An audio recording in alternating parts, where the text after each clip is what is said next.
Here, as you enter this area, this is our law enforcement room. And this room, while it's just one room, is actually critical to our museum because this is why we actually exist.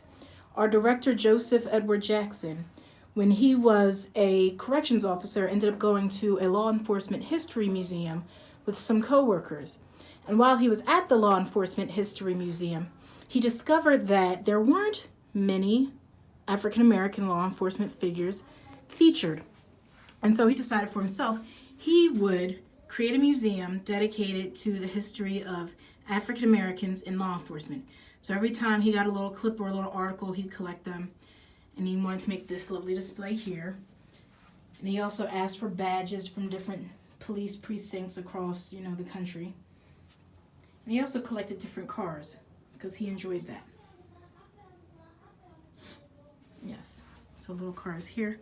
So this would all be my father's influence of the collection. Different cars. All right, and my mother's talking to me in the background. Supreme Court justices, including, as a result, this black man here on the far left. That is Theodore Webster, our director, Anita Jackson's father, our director, Joseph Edward Jackson's father-in-law. He worked for the Philadelphia Police Department for several years.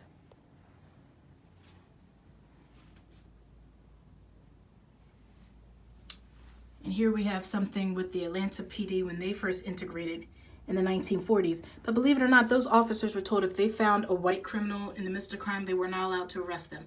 So what's the point of that? And a bit here about the first African Americans to integrate the NYPD, Moses Cobb as well as Sam Battle, because at one point New York City and Brooklyn were considered two different things before they merged. And Sam Battle actually still has a square in Harlem named after him, right outside the Schomburg Center for African American Literature and Culture. So yes.